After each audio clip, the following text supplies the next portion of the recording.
mendengarkan renungan daripada Tuhan Yesus. Kiranya renungan ini Tuhan memberkati kami semua dan boleh menjadi rema di dalam kehidupan kami. Terima kasih Bapa, terpuji namamu kekal sampai selama-lamanya. Haleluya. Amin. Shalom Bu Meta, shalom teman-teman semua. Anak saya ada 4.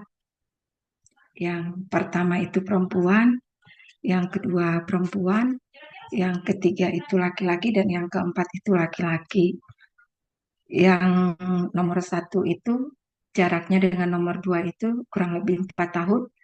Yang kedua dengan yang ketiga itu hanya berjarak 13 bulan. Dan yang terakhir itu, yang ketiga ke yang terakhir itu jaraknya 10 tahun.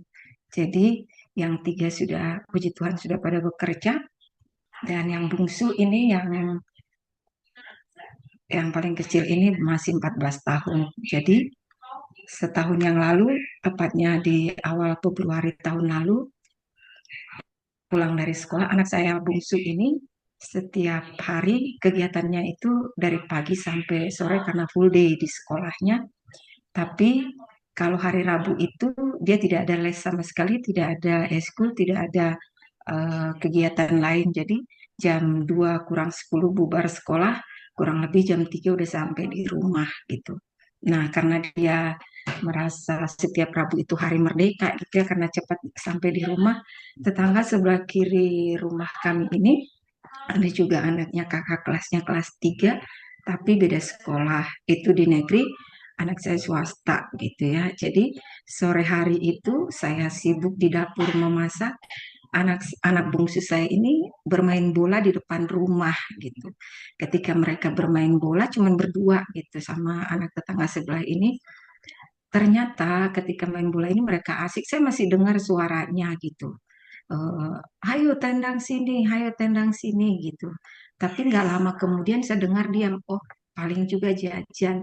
Dan anak saya ini setiap setengah jam itu pasti pulang, Mami aku pulang mau minum gitu. Ini kok nggak ada gitu ya. Ternyata ketika mereka main bola itu terjadi satu eksiden gitu. Jadi karena asiknya main bola, anak tetangga ini ngejar bola dan tangan kirinya itu, tangan kanannya itu masuk ke solokan yang apa namanya, yang kayak pagar-pagar gitu loh. Jadi pas masuk satu tangan gitu, jadi masuk satu tangan bola itu di sini. Anak saya nggak tahu kalau bola itu ada di sini, ditendang bolanya dan terjadilah tangannya patah gitu, tangan si tetangga sebelah ini. Anak saya pulang ke rumah menangis, saya nggak melihat kejadiannya gitu sama sekali. Anak saya pulang ke rumah menangis, saya tanya kenapa nangis dek, dia bilang itu katanya papinya Excel marahin saya. Lah kok bisa marahin, emangnya kenapa gitu. Terus dia bilang panggil bapakmu biar bapakmu aja yang berhadapan sama saya gitu. Lah, apa dulu masalahnya? Anak saya nggak mau cerita, dia udah nangis. Saya lari ke depan, saya samperin ke rumahnya. Ternyata si anak ini sudah dibawa ke rumah sakit, gitu ya. Terus saya nanya ada apa gitu. Terus mamahnya ini nggak ngomong apa-apa, dia hanya diam menangis. Tetangga depan saya bilang itu tadi Justin sama Excel itu main bola, terus tangan Excel patah. Patahnya sampai gimana Bu? Ya patah ngaplek begitu katanya. Saya langsung diem gitu ya. Saya nggak bisa ngomong apa-apa lagi. Saya peluk mamahnya, tapi mamahnya itu nggak mau respon gitu. Emosi pasti ya, namanya juga anaknya gitu. Dan anaknya cuma 2 gitu kan. Nah, saya pikir, saya bilang gini, kebetulan anak saya yang paling gede pulang, karena kebetulan dia juga orang kesehatan ya. Saya bilang, kakak, itu tangannya Excel katanya patah, ketendang sama Dede gitu. Di mana? Udah dibawa ke rumah sakit. Kita kejar ke rumah sakit dan kita tanya karena memang anak saya aksesnya ke rumah sakit gampang nanya gitu ya. Ternyata tidak ada anak itu di rumah sakit terdekat dan kami tanya di rumah sakit yang jauh juga nggak ada. Kami tunggu-tunggu sampai itu kejadiannya udah jam 5-an gitu ya, mau menjelang maghrib gitu, hampir ke jam 6. Tiba-tiba jam 7 mereka pulang, saya langsung masuk kamar, saya berdoa gitu ya. Sepanjang itu saya berdoanya pujian penyembahan. Saya udah nggak sanggup lagi mau ngomong apa gitu. Tiba-tiba itu pulang dan terjadilah sesuatu gitu. Apa namanya? Tetangga ini banyak datang gitu ya, sampai nggak bisa lewat gitu. Dan kakeknya dari maminya itu jawara, Bu.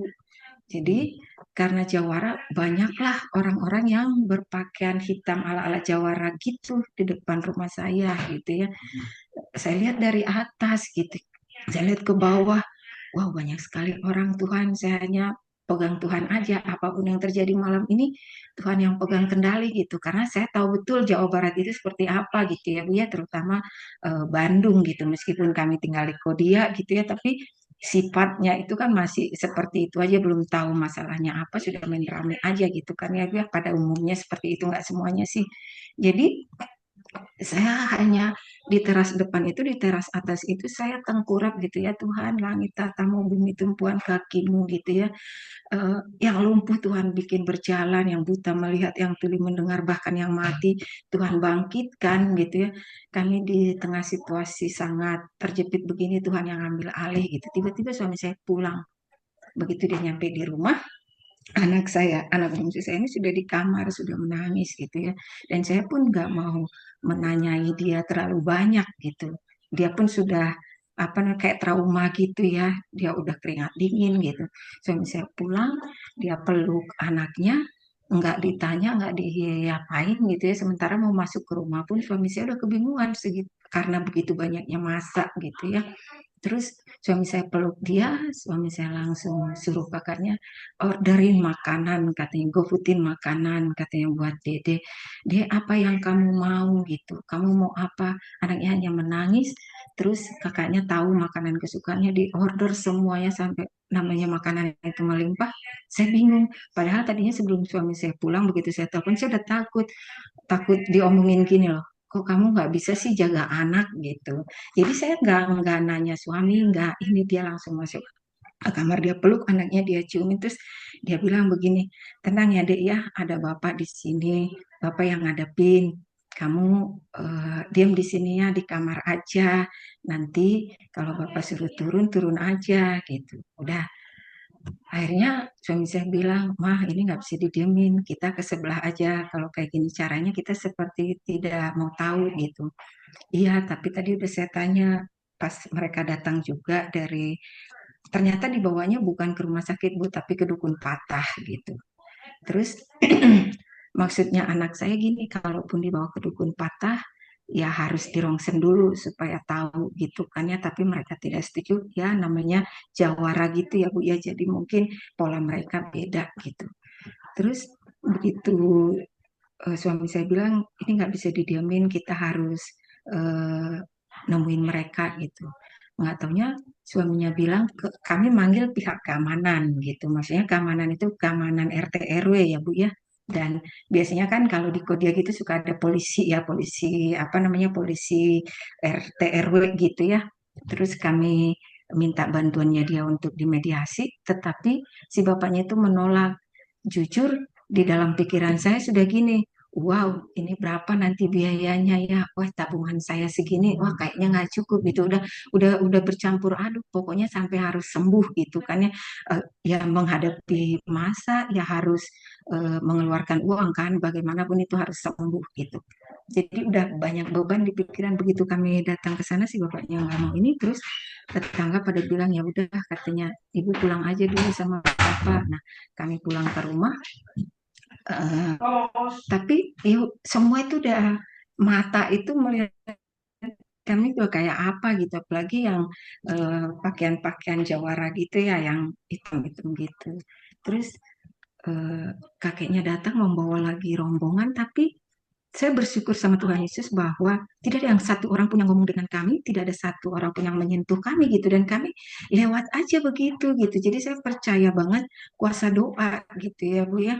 Terus udah gitu sampai seminggu, sampai 2 minggu, sampai sebulan, 2 bulan, 3 bulan masih tetap seperti itu gitu, bolak-balik gitu ya. Yang jawara-jawara ini parkir mobilnya di depan kami dengan sembarangan karena memang pintu gerbangnya itu dengan kami pas-pas samping-samping pisan gitu. Jadi ya pasti ketemu muka kan ya nggak bisa dihindari gitu. Saya berusaha senyum, menyapa, tapi mereka buang muka. Saya pun mengerti gitu ya. Kalau itu mungkin ke anak saya pun mungkin akan lebih dari situ itu tindakan saya gitu. Tapi saya bersyukur mereka hanya diam aja gitu kan. Terus sampai 3 bulan, saya terus berdoa Tuhan berikan kesembuhan gitu. Kami tanya ke RW gitu ya Pak, bagaimana tentang biayanya? Kami tidak lepas tangan gitu. Kami nggak akan ini gitu, karena akan bertanggung jawab sepenuhnya. Pak RT bilang sudah ditanya Pak, tapi beliaunya itu masih penuh dengan emosi. Jadi sebaiknya nggak usah katanya. Saya sudah bilang katanya nanti kalau misalnya perlu apa-apa dengan Bapak pasti menghubungi saya terlebih dahulu. Kami tunggu tidak ada gitu ya. Tangannya ini udah di give gitu setiap pagi-pagi berangkat ke sekolah. Saya melihat gitu ya, saya jujur kasihan banget gitu ngelihatnya sampai Karena segitu waktu aja banget Bu. di give Jadi gitu. memang Tapi menarik berusaha. ya. Jadi mungkin lebih singkat sedikit karena 15 menit ya udah. Oke, nggak Um, apa-apa lebih singkat. Oke, Jadi inti oke, lebih thank you. disingkatin Jadi dikit ya coba bisa. berjalannya berjalannya oke, Hmm. berjalannya waktu. Eh, Tibalah di Agustus itu anak saya aktif dan disitulah dan apa namanya RT RW-nya sangat bijak itu membuat kami apa namanya bisa berkomunikasi kembali dan sekarang hubungannya sangat baik dan saya tidak kena biaya seperak pun gitu ya. Satu yang jadi rema buat saya begini, ketika anak saya melakukan kesalahan, katakanlah itu kesalahan dan dia mengakui di depan papahnya menyediakan segala sesuatu yang dia mau gitu ya. Papa yang di dunia aja begitu eh, sayangnya sama sama anaknya gitu ya. Apalagi papa kita yang di surga gitu ya. Ketika kita mau datang mengakui dosa dan kesalahan kita gitu ya, dia akan mengampuni kita, dia akan menyediakan segala yang kita perlukan. Terima kasih Tuhan berkati. Terima kasih juga ya menjadi berkat ya Ibu Herda ya bagaimana dalam kehidupan ada pergumulan tapi ya merasakan Tuhan menolong ya. Oke. Ya, kita masuk ke dalam ini ya, ke dalam presentasi yang jadi hari ini misi menurut Injil Matius ya. Misi menurut Injil Matius yang presentasi itu Esra dan Siska ya. Mhm. Dipersilakan. Yang lain juga perhatikan ya, semoga punya bahannya. Ya, ya. Jadikan Siska co-host dek Junior. Hmm. Udah. Silakan di-share dek.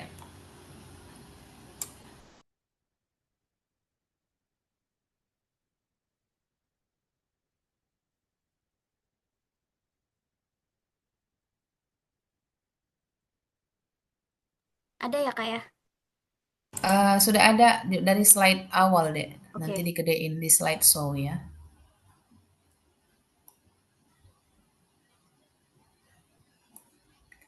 Di slide show aja. Oke.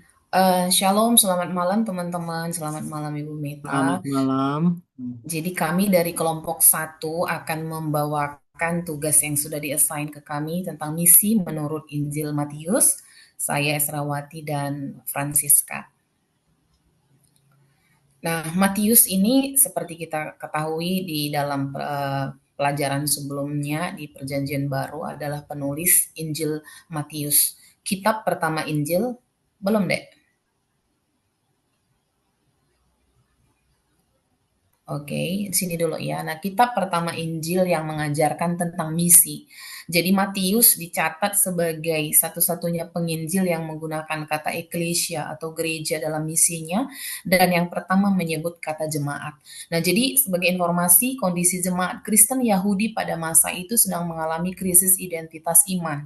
Orang-orang Kristen pada waktu itu belum memahami diri mereka sebagai anggota yang terpisah dari Yudaisme. Jadi Yudaisme itu adalah agama Yahudi, disebut juga agama Abrahamik ya, monoteis dan etnis yang yang terdiri dari tradisi, peradaban agama, dan budaya, dan hukum-hukum kolektif Yahudi pada masa itu. Nah, jadi Matius menulis bahwa perhatian utama misinya pada waktu itu adalah untuk menyadarkan jemaat Kristen Yahudi akan identitasnya dan meyakinkan mereka bahwa Yesus adalah Mesias. Jadi Matius menginginkan agar jemaat teguh dalam iman dan siap untuk melaksanakan panggilan misinya untuk menjangkau orang Yahudi dan non-Yahudi yang belum percaya Mesias pada masa itu. Jadi misi menurut Injil Matius adalah pelayanan terhadap orang Kristen Yahudi untuk meneguhkan iman mereka sebagai pengikut Kristus dan terpisah dari Yudaisme. Kemudian yang kedua, misi merupakan persiapan untuk Kristen Yahudi untuk menjadi misioner, untuk mewartakan bahwa Yesus adalah Mesias kepada kalangan yang lebih luas, yaitu Yahudi dan non-Yahudi. Nah, kemudian misi juga memiliki dimensi pastoral sebagai jalan untuk rekonsiliasi, pengampunan, dan saling mencintai dalam komunitas, sebagai jalan untuk mewartakan bahwa Mesias adalah satu-satunya juru selamat kepada orang-orang Yahudi dan non-Yahudi pada masa itu. Kemudian poin misi menurut Injil Matius dari pasal pertama sampai terakhir kami lihat, dia berisi pelayanan misi dan menceritakan misi Yesus melalui khotbah, pengajaran, dan pelayanan kasih, seperti menyembuhkan segala macam penyakit dan juga banyak melakukan tanda-tanda mukjizat. Nah, kemudian bagian kedua, misi Yesus yang dilakukan diceritakan bahwa Yesus menjangkau semua umat secara inklusif, semua orang Yahudi dan non-Yahudi, dan itu bisa kita lihat di beberapa tanda-tanda mukjizat yang dilakukan Yesus juga, dan kesembuhan orang-orang sakit juga dilakukan untuk orang-orang non-Yahudi.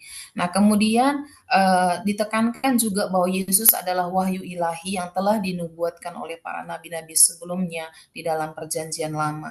Nah, kemudian di bagian akhir daripada Injil Matius di dalam pasal 28 disebutkan amanat agung sebagai penugasan para murid untuk menjadikan semua bangsa murid sehingga bangsa-bangsa bisa menyembah Yesus. Kemudian ini adalah dia misi global untuk semua murid menurut Injil Matius, yaitu amanat agung, yang merupakan bagian paling khas dari kitab Matius dan dari seluruh isi Injil. Amanat agung di akhir Injil dipahami sebagai kunci pemahaman Matius tentang misi dan pelayanan Yesus. Nah, Matius juga disebutkan lebih kuat daripada penginjil lainnya yang menekankan kegiatan Yesus di antara orang-orang non-Yahudi. Dan tujuan secara keseluruhan misi adalah untuk memenangkan semua orang ke status orang Kristen sejati. Nah, kemudian berikut strategi misi yang ada di dalam amanat agung. Jadi amanat agung ini merupakan panggilan komprehensif atau panggilan menyeluruh ya kepada semua murid yang terdiri dari beberapa poin. Yang pertama disebutkan kata pergi. Nah, para murid dipanggil untuk mewartakan kabar tentang Yesus Kristus yang adalah Mesias, yang untuk menyelamatkan dan memberi kehidupan yang kekal untuk memimpin dunia dan menuju kasih Allah. Silakan lanjut, Dek. Oke, untuk selanjutnya, jadikan semua bangsa muridku dalam bahasa Yunani adalah matetesate. Adalah satu perintah pengutusan untuk penginjilan dan memuridkan, yang artinya menginjili adalah pelayanan dalam bentuk pemberitaan Injil Yesus Kristus yang membawa jiwa manusia ke dalam persekutuan dengan Allah, sedang pemuritan adalah memperlengkapi orang-orang percaya agar menjadi murid yang disiplin dan mengikuti Yesus. Lalu selanjutnya, menjadikan semua bangsa adalah tugas gereja untuk Yahudi dan non-Yahudi. Lalu yang terakhir, menjadikan mereka melaksanakan tugas seperti yang dilakukan oleh Tuhan Yesus.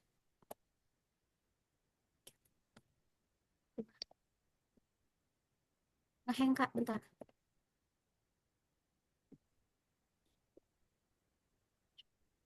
Oke, Bisa? bentar. Ulang.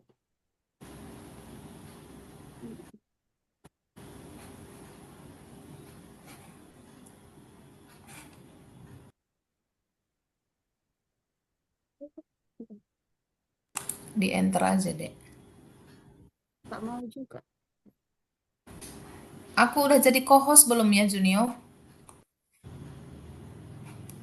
Ya tolong yang kelompok presentasinya dijadiin ya, dijadikan co-host.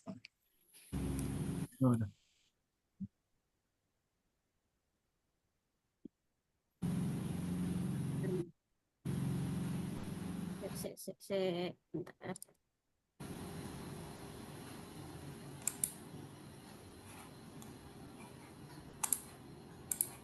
Udah ada belum, Kak? Bentar, wait. Oke, saya aja yang share. Udah Oh, lihat? Oke, ada. Oke. Poin ketiga adalah membaptis. Tindakan membaptis merupakan tindakan yang mencerminkan dedikasi sebagai langkah lanjut setelah percaya dan menerima Yesus sebagai Tuhan dan Juru Selamatnya. Misi ini merupakan gambaran tindakan pelayanan yang dilakukan sampai tuntas sebagai tindak lanjut berkesinambungan sampai orang mengikrarkan Tuhan sebagai Tuhan dan Juru Selamatnya secara pribadi dan sebagai langkah awal dalam proses pemuritan. Ini menunjukkan bahwa pengikut Yesus diintegrasikan ke dalam kehadiran ilahi untuk disempurnakan di dalam Kristus. Yang keempat adalah mengajar. Mengajar berarti mengajarkan orang baru untuk mengikuti kehendak Allah sebagaimana yang dinyatakan melalui ajaran dan tindakan Yesus. Menekankan pengajaran untuk memberdayakan para pengikut untuk menjalankan misi sebagai duta kerajaan Allah dengan tujuan kemuliaan dan pengakuan akan kekuasaan Kristus di seluruh dunia. Yang terakhir, pengajaran yang sesat dan pengajaran yang sehat dan berkesinambungan, pengajaran yang menghasilkan murid yang akan memuridkan orang lain. Yang kelima, Yesus menyertai sampai akhir zaman. Gereja sebagai misi Kristus berarti harus mempunyai tujuan yang sama dengan Yesus sebagai kepalanya. Dalam hal inilah, gereja tidak dapat bergerak secara otonom tanpa melibatkan Kristus. Kristus tidak akan pernah terpisah dari gerejanya.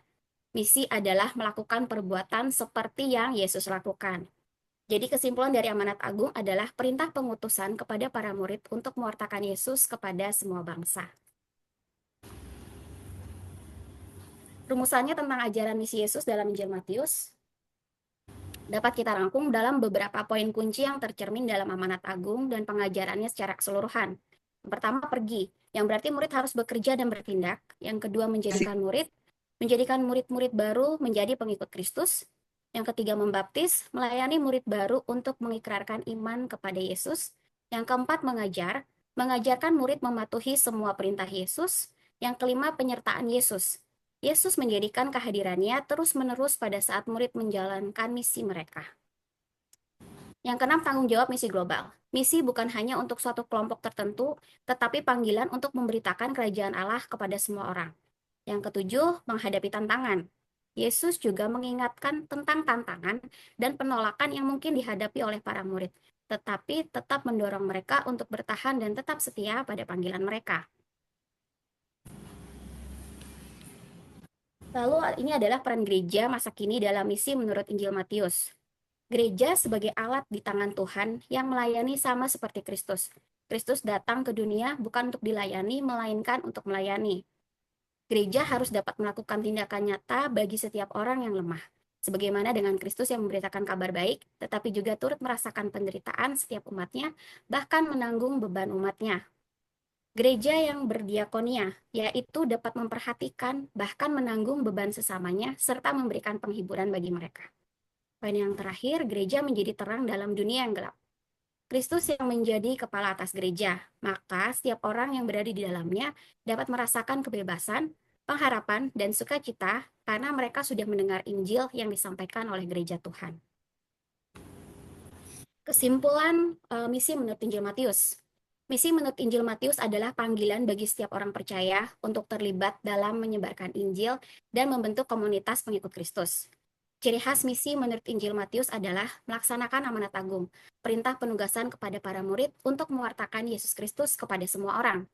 Misi juga mencakup pelayanan yang bersifat inklusif seperti yang dicontohkan oleh Yesus dalam pelayanannya di bumi. Injil Matius sebagai dokumen misi yang penting, ia menekankan bahwa ajaran dan tindakan keteladanan Yesus Kristus memberikan landasan bagi pemahaman misi Kristen yang relevan hingga saat ini. Yang terakhir, peran gereja masa kini dalam misi menurut Injil Matius adalah melakukan misi melalui pelayanan diakonia dan hidup menjadi terang supaya Kristus dimuliakan. Demikian presentasi dari kelompok kami. Terima kasih atas partisipasi dan perhatiannya. Tuhan Yesus memberkati. Oke ya, kita berikan penghargaan, aplaus ya buat kelompok 1 yang sudah mencoba mempresentasikan. Semoga saudara-saudara agak menangkap juga. Nah, diberikan sebelum saya nanti mempresentasikan, nah diberikan kesempatan untuk saudara bertanya ya. Nah, jadi eh ya mungkin bertanya dulu, ada nggak yang mau dipertanyakan ya?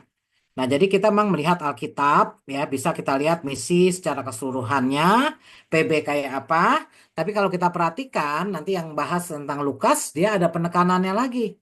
Lukas itu. Matius, jelas sekali, jadi itu dari Matius 28 ya, ayat 18 sampai 20. Jadi dalam Injil Matius, misi lebih dipahami ya tadi seperti sudah dijelaskan itu tapi sayangnya mungkin ada bagian yang memang harus dimengerti dinamika ya bagaimana sikap Yesus terhadap orang Yahudi itu juga kan jadi lebih ditujukan pada orang Yahudi dulu atau bukan nah itu mungkin nanti saya singgung sedikit gitu ya tapi dari saudara-saudara ada pertanyaan nggak ada pertanyaan atau masih belum bisa mengerti. Saya mau nanya, Bu. Iya, Mikter mau nanya apa? Nah kan, pada kelompok ya.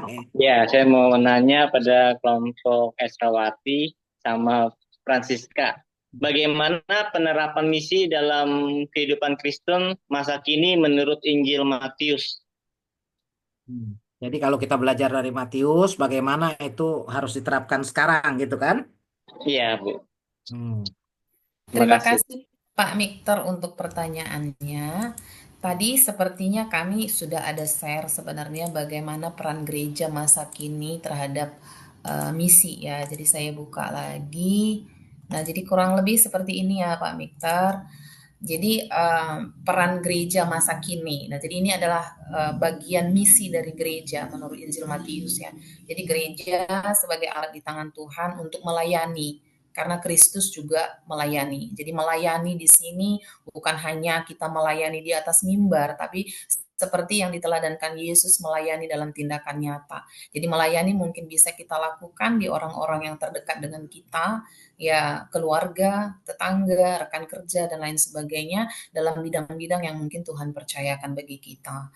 Nah, jadi di sini juga kan gereja dapat melakukan tindakan nyata bagi setiap orang yang lemah. Nah, orang lemah juga bisa jadi kita temukan dalam kehidupan kita di mana saja bisa kita temukan orang-orang yang berbeban berat, yang merasakan penderitaan dan lain sebagainya. Terus gereja yang berdiakonia. Nah, bukan gereja kan di sini bukan cuman bentuk gedungnya ya, tapi kita semua kan gereja gitu. Jadi berdiakonia, bagaimana kita bisa memperhatikan sesama dengan tindakan-tindakan diakonia yang bisa kita lakukan. Nah, kemudian gereja menjadi terang dunia, kita sebagai terang yang seperti istilah sebagai surat-surat terbuka untuk menyatakan keteladanan Yesus sehingga dunia bisa mengenal Kristus lewat kehidupan kita sehingga mereka bisa merasakan pengharapan, sukacita ketika melihat kehidupan Kristus yang kita tampilkan dalam kehidupan sehari-hari.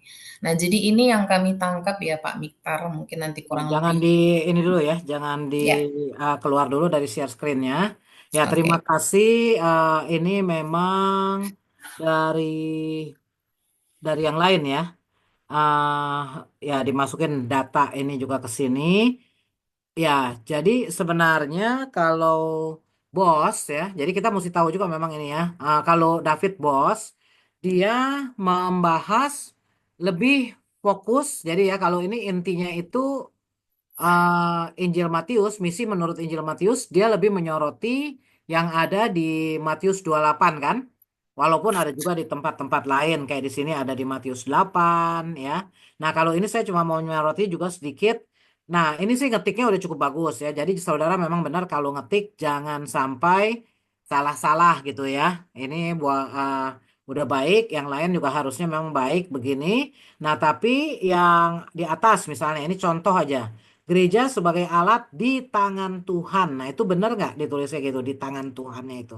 Iya, harus dipisah, Bu. Harus dipisah. Nah, tahu ya Iya, kan ya kalau iya, menunjukkan iya. tempat, menunjukkan apa, nah itu dipisah ya. Oke, kalau salahnya segitu sedikit aja nggak apa-apa lah. Cuma maksudnya supaya makin Ya, betul semua gitu ya.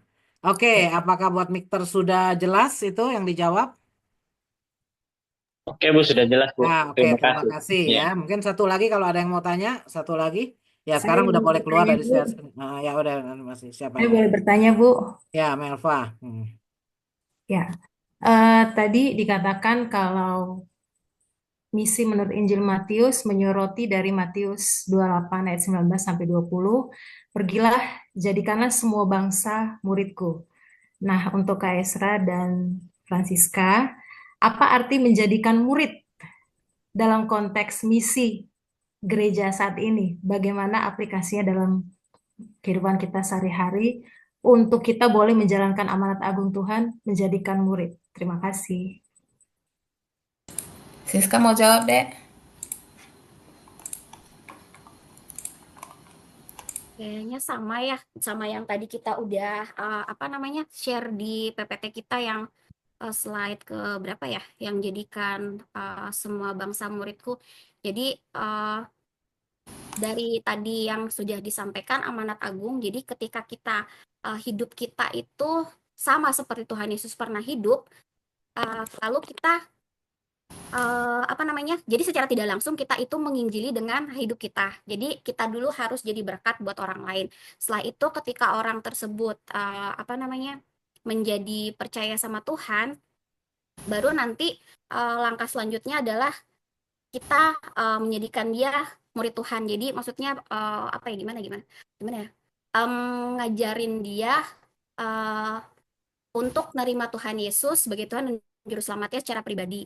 Lalu kalau misalkan mereka sudah percaya, baru kita eh, mengajak mereka untuk membaptis, terus kita nge-follow up dengan cara mengajar seperti itu. Jadi memuridkannya itu dengan kasih contoh hidup kita dulu gitu.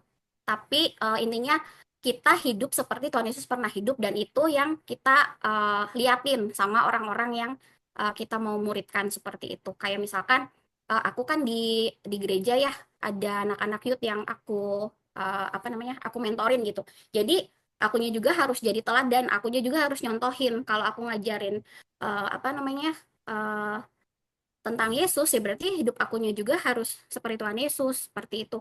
Kalau dari aku itu sih, mungkin dari Kak Esra ada yang mau ditambahin. Terima kasih, Tuhan Yesus memberkati. Iya.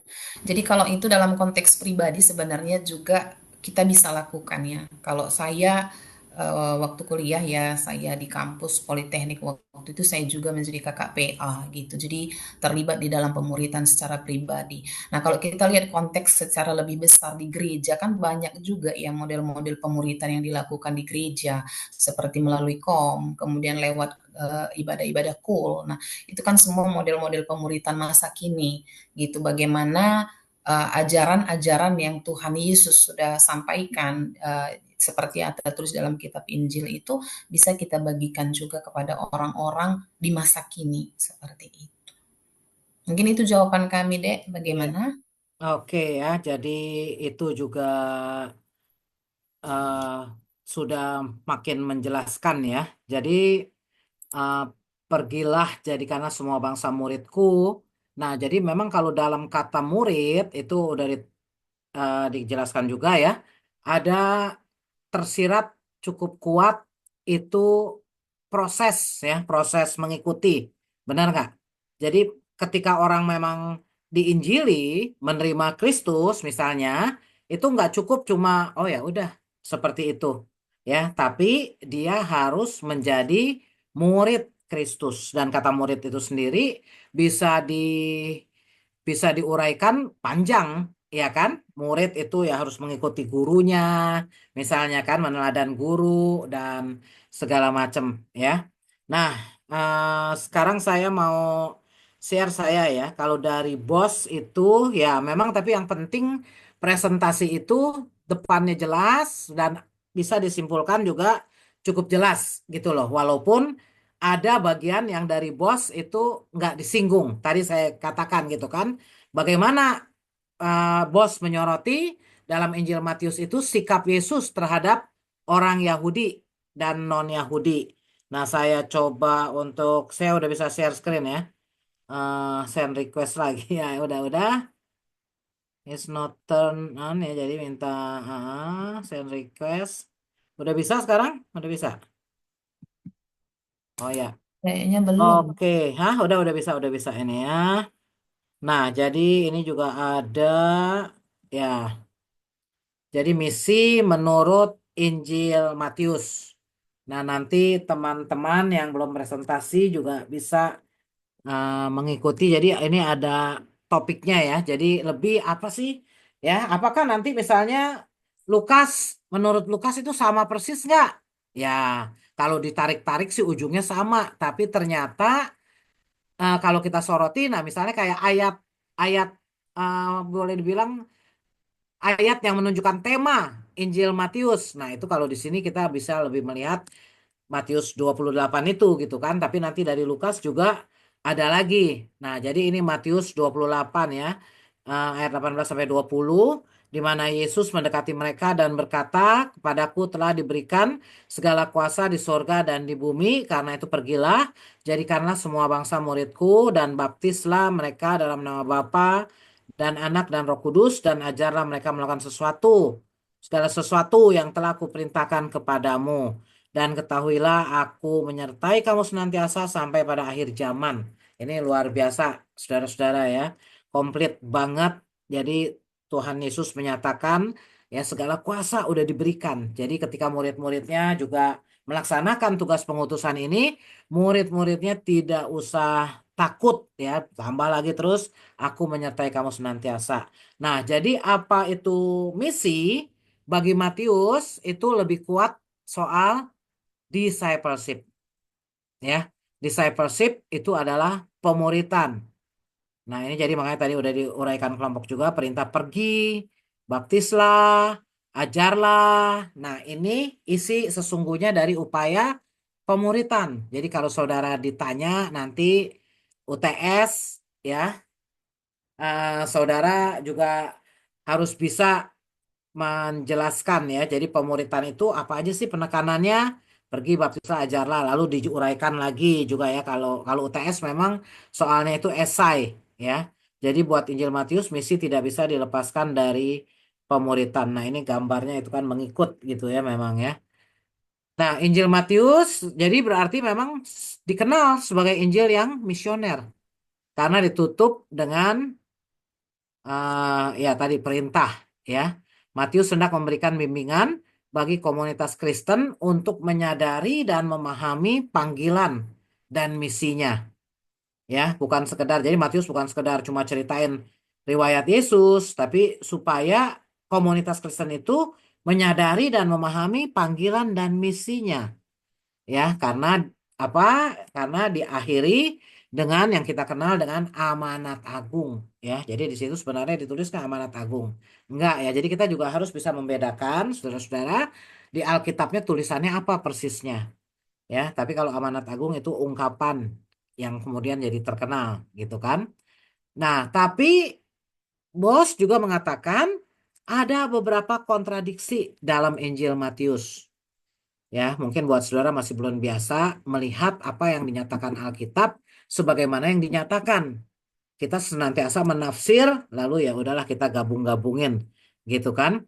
Nah, jadi apa yang kontradiksi? Dia katakan, ya, ada kontradiksinya. Para ahli berpendapat bahwa Matius adalah Injil yang paling Yahudi di antara semua Injil. Tadi katanya udah dapat ya pengantar PB ya, pengantar PB udah dapat ya. Iya, iya, Bu. Siapa yang ngajarnya siapa? Bu Mary, Bu. Bu Mary ngajar pengantar PB ya. Ya.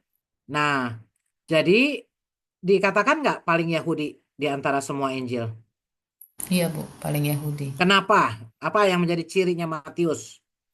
Beda dengan Lukas kan? Kalau Lukas, nah ya di Matius itu apa cirinya?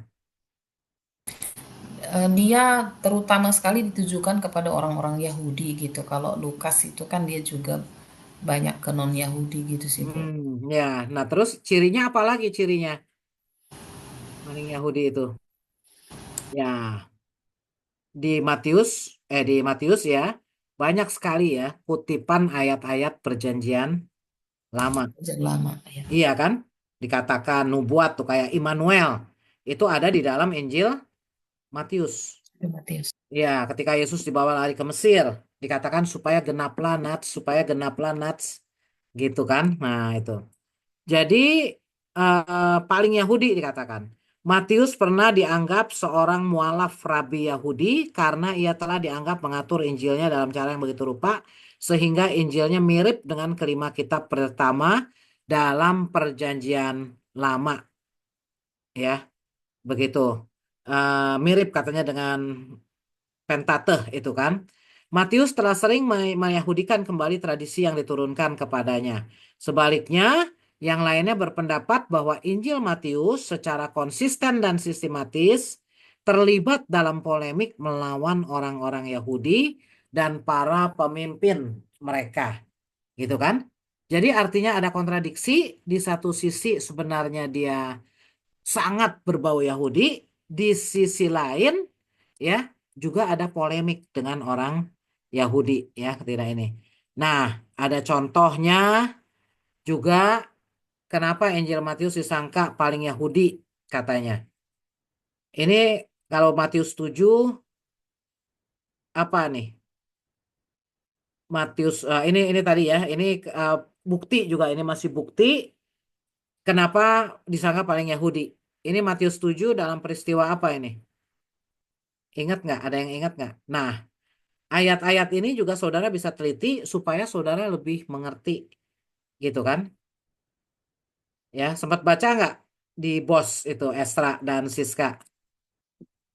Atau Ya, dilewati dulu gitu kan? Ha, kami baca sih semua, Bu, cuman kan kami terjemahkan dia dari Inggris ke iya. Indonesia, jadi memang butuh Oh, waktu. terjemahannya dari Inggris, jadi nggak ada buku Indonesianya. Nggak punya, Enggak, Bu. Bu. Kami Dari buku kami aja terjemahkan kemarin kirim. satu-satu kemarin. Aduh, luar biasa ini ya. Sebenarnya ada buku Indonesianya ya. Di perpus ada sih, tapi mungkin nggak bisa diambil juga gitu ya. Tapi kayaknya sih ada, atau nggak belum dibeli, saya nggak tahu juga deh. Ya kan? Nah, tapi kalau ayat malah lebih gampang kan terjemahinnya kan karena tinggal lihat. Nah, jadi ini Matius 7 Markus ya, Markus tuh kok Markus ya, Matius atau Markus? Ya, benar ya Markus 7. Oh ya, dibandingkannya dengan Matius 15 ayat 26 ya, itu memang mirip itu paralel. Saudara, ini dalam peristiwa apa Yesus pernah mengatakan, biarlah anak-anak kenyang dahulu sebab tidak patut mengambil roti yang disediakan bagi anak-anak dan melemparkannya kepada anjing. Katanya kan? Yesus yang mengatakan itu kan? Iya, betul, Bu. Itu kepada siapa? Perempuan Sirofenesia ya kalau itu kan. Jadi ini menunjukkan begitu Yahudinya gitu kan, seolah-olah kedatangan Yesus itu untuk orang Yahudi waktu di sini. Ya, tapi memang ditempatkan begitu rupa di situ dalam dialog ini Yesus mau menunjukkan bahwa itu pemahaman orang Yahudi dan pemahaman orang Yahudi itu tidak tepat melalui menunjukkannya melalui mulut orang perempuan Sirofenesia ini yang mengatakan ya kami pun layak memakan remah-remah yang jatuh dikatakan kan bisa dapat bagian. Nah, Yesus juga sempat mengatakan aku diutus hanya kepada domba-domba yang hilang dari umat Israel. Nah, ini yang menunjukkan keyahudian katanya ya. Kedua belas murid itu diutus oleh Yesus dan ia berpesan pada mereka, janganlah menyimpang ke jalan bangsa lain atau masuk ke dalam kota orang Samaria. Ya, melainkan pergilah pada domba-domba yang hilang dari umat Israel. Nah, ini menunjukkan bukti keyahudian ya, tapi tetap dalam dialognya ya akhirnya juga orang yang non-Yahudi tetap mendapat bagian.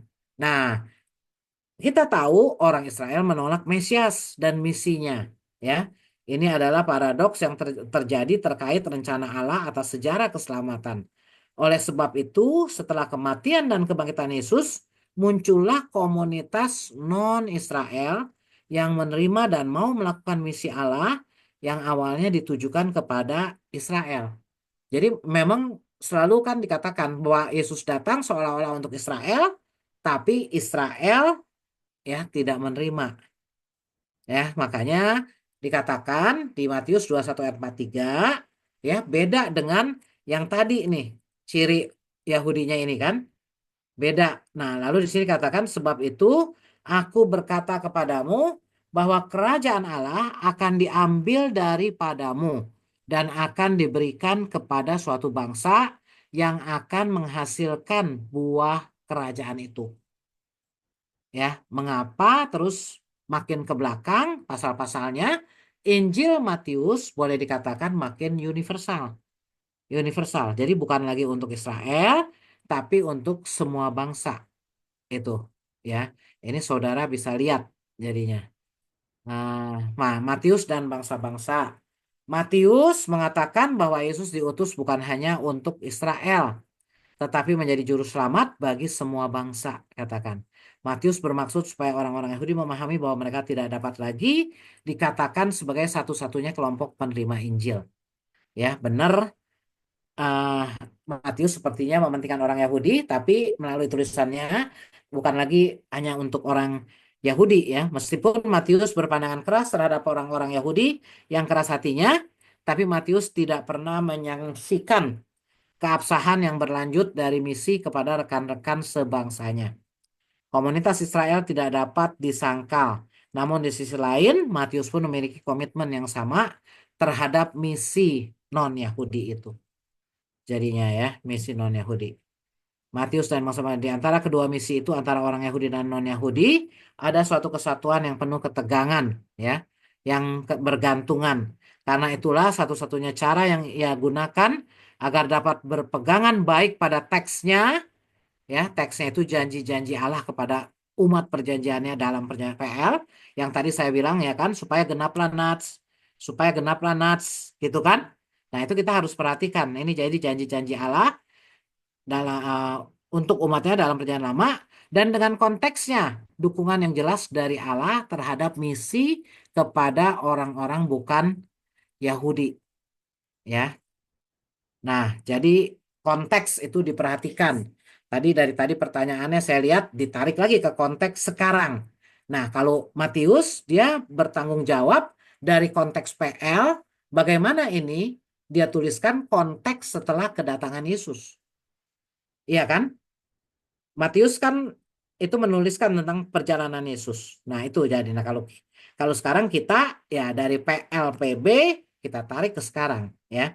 Namun dalam pandangannya misi bukan Yahudi hanya satu kemungkinan setelah kematian dan kebangkitan Mesias orang Yahudi itu ya. Terus konsep kunci. Nah, ini konsep kuncinya mungkin tadi yang belum ini ya, ini penting juga. Konsep kunci. Konsep kunci dalam Injil Matius ya, semuanya saling terkait dan juga sangat penting untuk menafsirkan kesadaran misionernya. Kesadaran misionernya. Nah, konsep-konsep itu adalah pemerintahan Allah. Pemerintahan ya atau kerajaan Allah. Atau yang sering digunakan kerajaan sorga kalau di Matius. Nah, itu juga menunjukkan lebih istilah Yahudi, kerajaan sorga. Lalu kehendak Allah ya, itu penting kebenaran, perintah-perintah, tantangan untuk menjadi sempurna, untuk melampaui atau menjadi unggul, untuk melakukan atau memelihara, berbuah dan mengajar. Nah, lalu ya akhirnya tadi 3 istilah dalam amanat agung menyimpulkan hakikat misi untuk Matius. Ya, ini yang kuat sekali hakikat misi buat Matius. Tadi menjadikan murid. Ya, itu menjadikan murid. Tadi udah disinggung juga oleh kelompok. Ya, garam dan terang dunia gitu kan. Mereka adalah orang-orang yang diberkati untuk menjadi berkat. Membaptiskan. Ya, baptisan itu menjadikan kita ikut serta atau peserta dalam keseluruhan kesempurnaan janji ilahi dan realitas pengampunan dosa. Dan mengajarkan pengajaran Yesus adalah suatu imbauan untuk para pendengarnya, bukan kepada intelek mereka, tapi ini merupakan suatu panggilan dan memutuskan supaya mengikut Dia dan taat pada kehendaknya. Ya, oke. Paradigma Matius ya. Maka paradigma Matius itu adalah murid misioner. Murid misioner ya. Nah, jadi identitas paguyuban orang yang mengikuti Yesus dikaitkan dengan misi yang dan disoroti dalam konteks amanat agung. Ya, dan Yesus adalah Tuhan. Pribadi Yesus di dalam Matius mengingatkan pembaca akan Musa, namun Yesus diperlihatkan sebagai Allah Immanuel yang beserta dengan para murid dan berkuasa. Ya, kesimpulannya, saudara-saudara, Matius membawa kita pada perenungan mendalam ketika kita mengikrarkan janji dan komitmen untuk melakukan amanat agung sampai ke ujung bumi. Ya, teologi Matius memiliki keyakinan keselamatan melalui pemuritan dan pengajaran. Ya, kegiatan misi tidak selalu pergi berpindah dari satu tempat ke tempat yang jauh, tapi marilah kita kembali menyadari bahwa menyampaikan kabar baik tidak berhenti pada kegiatan pewartaan atau penginjilan semata saat kita pergi, lantas meninggalkan orang yang baru percaya dengan kitab suci yang kita bagikan. Tapi melakukan amanat agung adalah upaya gereja untuk mencetak dalam tanda kutip, yaitu memuridkan, ya, memuridkan murid-murid Kristus selanjutnya dengan kualitas spiritual dan iman yang terus bertumbuh. Ya, jadi ada kata pemuritan itu yang lebih mendalam lagi, saudara. Kalau tadi ditanyakan, nah itu ya berarti mencetak atau ya menjadikan orang Kristen sebagai murid Kristus dengan kualitas spiritual dan iman yang terus bertumbuh. Ya, itu dari saya sampai di situ. Mungkin ada yang mau bertanya juga boleh, sambil saya juga bertanya akhirnya. Jadi Esra dan Siska dua-duanya lancar membaca bahasa Inggris ya? Ya, nih. Belajar sih, Bu. Belajar bisa, tapi bisa ya Belajar. baca bahasa Inggris atau pakai Google Translate semua? Dibantu Eh, sama Google kalau juga, Bu, aku. meyakinkan karena Bu, karena kan udah banyak gitu kan butuh waktu ya. Jadi kita bantu. Ya, sebenarnya ada terjemahan ya, tapi kayaknya itu juga ada ya kalau dicari itu yang bahasa Indonesia tapi nggak lengkap ya. Kayaknya yang edisi bahasa Indonesianya yang PDF yang ada eh, soft filenya itu nggak lengkap memang ya. Nah, sekarang saya coba lihat mereka. Nah, jadi saya tanya bikin PPT-nya dulu atau bikin Word-nya dulu? Eh, saya sih sebenarnya bikin Word-nya dulu dari terjemahan itu kan Bu. Terus itu kan sampai berapa puluh 35 slide kalau tidak salah itu. Terus saya coba ambil-ambil poin pentingnya dulu saya Hmm. tuangkan di dalam PPT. Jadi dari Word yang banyak itu ke PPT. Nah, kemudian eh, yang dari yang banyak itu kita sadur lagi untuk ke Word yang singkat itu gitu Bu. Hmm. Oh, jadi berkali-kali ini ya, tapi Iya, yang benar. Nah, iya. ya, jadi kalau ya saya share screen lagi, kalau saya lihat Word-nya, saya belum terlalu lihat sih ya tadi ya. Ya, kalau saya lihat Word, oh, kok saya nggak bisa ini lagi tadi. Share screen-nya bisa nggak? Mana ya ininya kayak share screen-nya kok hilang nih? Ada nih, Masih udah, oke kompos. oke, udah ada ini. Nah ini ya, kelihatan nggak atau oblon ya? Belum, Bu. Kelihatan? Hah? Belum, Belum, Bu. Bu. Belum kelihatan ya? Ulang-ulang lagi. Ini share screen. Hmm, hmm, hmm. Nah ini ya, share screen.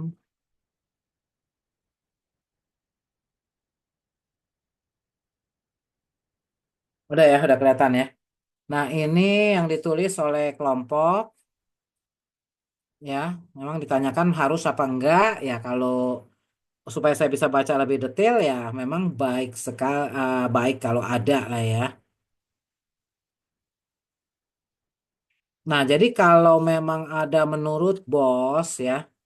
Jadi kalau nulis makalah itu pasti dia harus ya jadi kalau dosen udah kebiasaan baca karya ilmiah ya.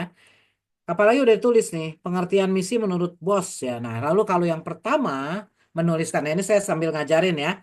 Eh, Sambil ngajarin, kalau saudara menyebutkan nama penulis buku yang pertama kali, itu harusnya ditulisnya lengkap gitu loh. Baru yang kemudian itu disebutnya itu nama belakang ya.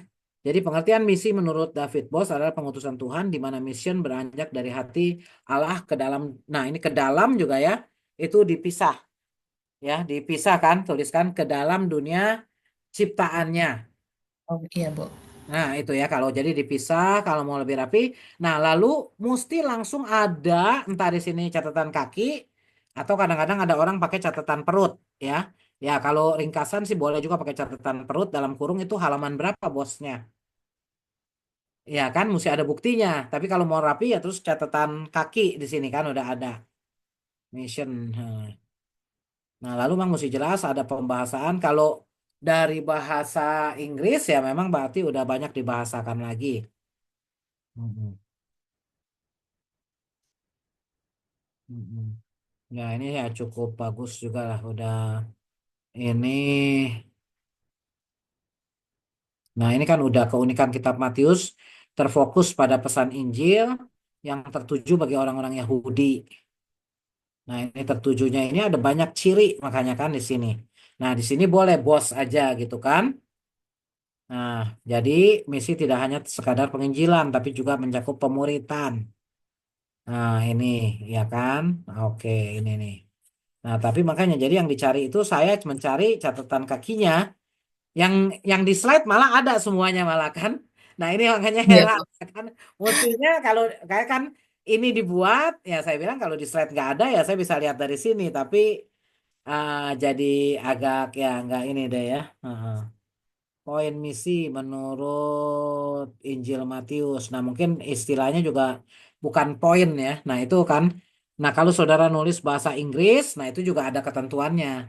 Di luar bahasa Indonesia, sebaiknya ditulis miring, italic ya.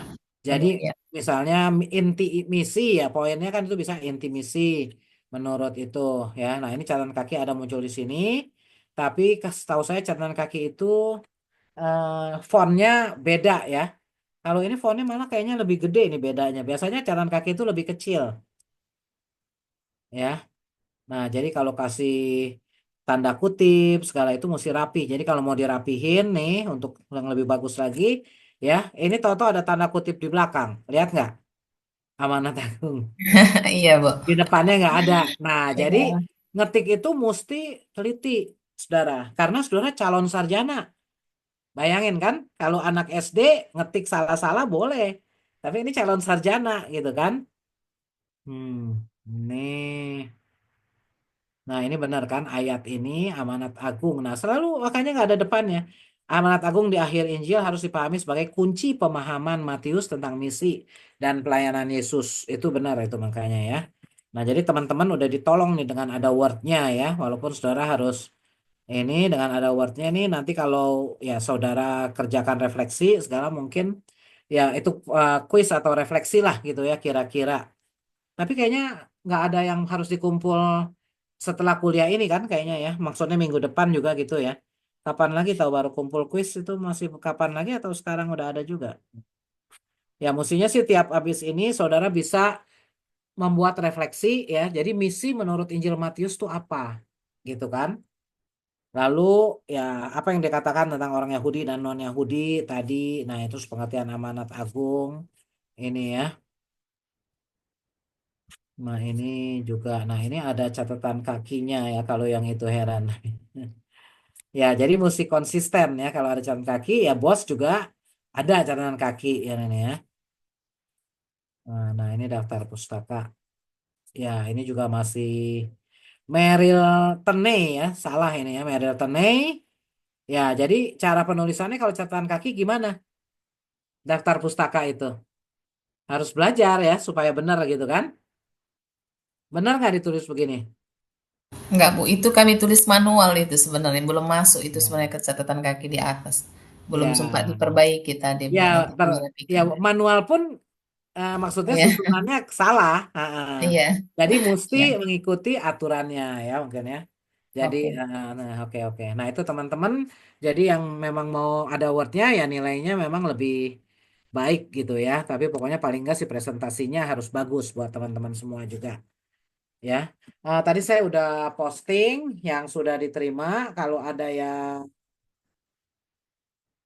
ada yang sudah kumpul, tapi tadi belum ada namanya di posting itu, atau kalau yang belum masukin tapi udah ada, ya mungkin saya salah mengetiknya gitu ya. Oh, ini soal kuis 2. Mm-mm.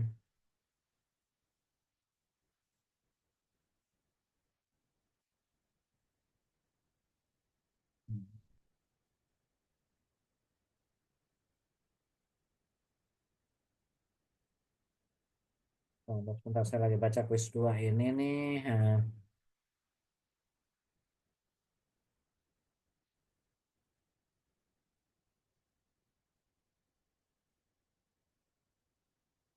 Itu kuis 2 tulisannya kapan ya mesti kumpulnya itu? Ada yang bisa cek RPS nggak?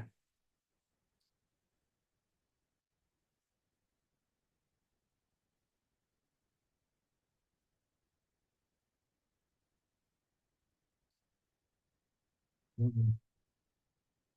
Hmm, ya, kuis 2-nya itu kapan kalau di RPS saya ini ya? Sambil juga ngecek kalau minggu depan siapa yang ini ada ya di sini ya. Minggu depan teologi misi. Hmm. Kelompok presentasi Rotua Marlina dan Enda ya. Bisa ya, udah ya, udah bisa, tidak ada kesulitan. Iya, Bu. Hmm, Lina ya, Marlina. Udah disiapin juga, udah disiapin. Lagi nyelesain, Bu. Nah, udah ya kalau mau tanya saya bisa itu ya. Baik, Bu. Esther lagi Baik, ada Bu. kedukaan ya, kayaknya Esther lagi ada kedukaan. Vince, Bu, yang kedukaan Oh, kita. Vince yang Iya, kedukaan. Esther ada ya, nggak apa-apa. ada. Ya, Bu. Jadi udah bisa ya. Eh hari ini yang nggak masuk jadi cuma Vince ya, kan? Iya, Esther juga udah bisa masukkan kan? Soalnya yang WA saya itu Esther WA rupanya tentang belum bisa masukkan ya itu ya. eh Sekarang udah bisa kan masukkan ke ininya? Saya sih sudah masukin, Bu. Iya, tadi kan saya udah posting ya. Iya. Tadi teologi misi.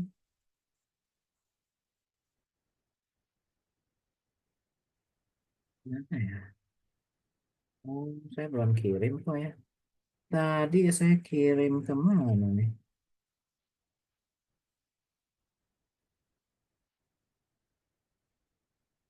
Oh, minggu depan ya itu ya. Yang kedua ya, itu minggu depan.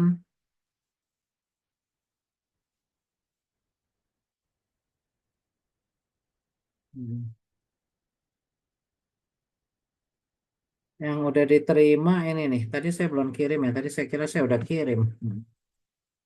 Kuis 1 yang udah kumpulkan ini.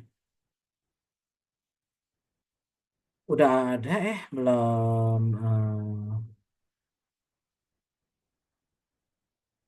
Ini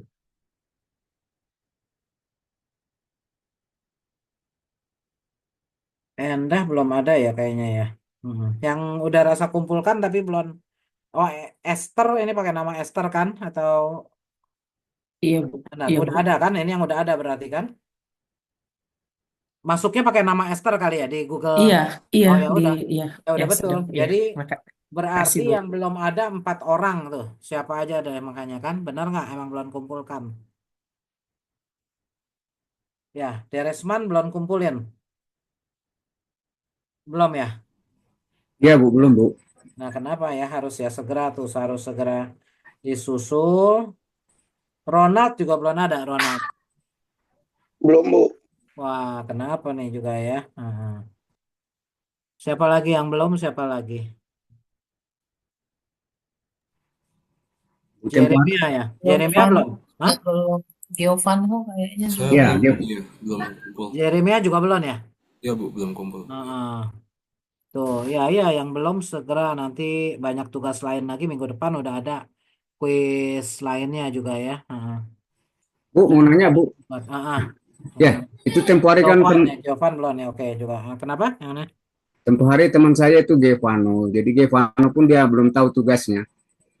Saya punya tempo hari itu handphone saya nggak restart Bu, jadi hilang semua Iya data-data. Bu, saya juga belum tahu tugas saya yang mana nih Bu. Hmm. Jadi kamu berdua makanya. Iya Ya Bu, kan ini ada ketua kelasnya. Ketua kelasnya siapa? ini bukan belum Boleh tahu nggak Bu. tolong dikasih tahu gitu loh? Apa nggak tahu juga? Ya Bukan boleh Bu. ya sekarang ya. Tapi kalau andai kata memang terus WA saya nanya tugasnya, padahal saya udah beritahu di kelas ya. Ya saya mungkin nggak ada waktu juga buat ngejawabin satu-satu ya. Izin Gitu Bu. kan. Nah, jadi Oh izin dulu bentar katanya, Bu. jadi ini minggu keberapa? Yang lain udah tahu ya tugasnya. Yang lain udah tahu. Izin Bu. Ada ini kan yang dipin itu loh. Yang dipin itu tinggal dilihat aja. Oh, dia belum ada desain terakhir kamu ini Giovanno dan Deresman itu desain penginjilan. Itu desain Ya, penginjilan itu sebenarnya menjadi tugas buat semua ya. Jadi ya ini sebenarnya dapat bonus nih. Jadi kalian untuk tugas akhirnya tinggal betulin. Semua juga harus bikin tugas akhirnya itu ya dianggap makalah akhir semester itu membuat desain penginjilan. Jadi misalnya kamu membuat desain penginjilan menurut Injil Matius di mana gitu loh. Di GBI mana ya di gereja saudara. Lalu saudara bayangkan nanti ada petunjuk ininya lah. Mungkin minggu depan kalau bisa udah saya tunjukkan ada panduannya, ada panduannya. Jadi ya desain. Jadi yang kamu buat itu adalah desain penginjilan. Jadi kalian harus ya baca-baca ya. Nanti deh kalau gitu minggu depan memang baru ini desain itu ada kok di situnya ya. Oke, kalau nggak ada apa-apa lagi, jadi silakan kerjakan yang harus dikerjakan. Ya mungkin saya menolong kalau untuk yang ini kali. Jadi saudara harus simpulkan. Nanti saya kasihnya memang kuis kuis keduanya itu nanti minggu depan ya. Tapi soalnya itu, jadi yang pertama apa jadinya ya? Apa penekanan misi dalam Injil Matius? Penekanan misi dalam Injil Matius, ya.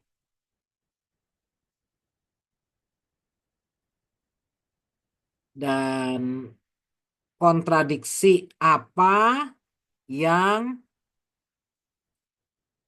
tampak dalam Injil Matius sehubungan dengan orang dengan penginjilan kepada orang Yahudi dan non Yahudi itu ya sehubungan dengan penginjilan. Nah, itu ya. Nah, lalu refleksinya itu jadi eh ya seperti saudara tadi tanya ya kan. Menurut saudara apa relevansi pemahaman misi dalam Injil Matius bagi gereja masa kini? Itu ya, itu dulu lah. Tapi nanti dipastikannya minggu depan kayaknya sih, gitu ya. Tapi ya boleh dibikin coret-coret dari sekarang. Itu menolong untuk nanti kalau saudara UTS ada soal yang mirip-mirip gitu, saudara udah tahu gitu ya. Saudara udah tahu. Saya tadi belum kirim itu ya materi. Hah,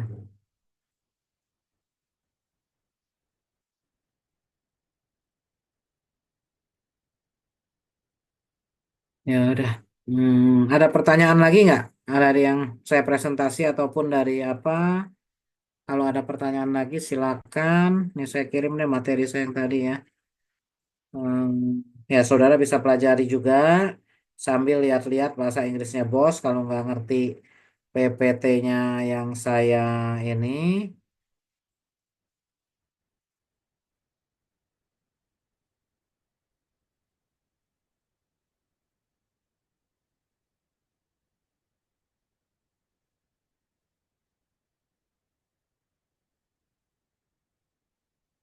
Nah, ada pertanyaan? Hmm. Jadi minggu depan siap ya yang presentasi. Ya, saya harap sih akhir minggu ini bisa udah kirim ya. Kalau enggak paling enggak Senin bisa udah nanya-nanya. Jadi kalau ada kekeliruan bisa bisa diperbaiki. Ya, Baik, Bu. oke. Ini materi tanggal hari ini 13 Februari ya.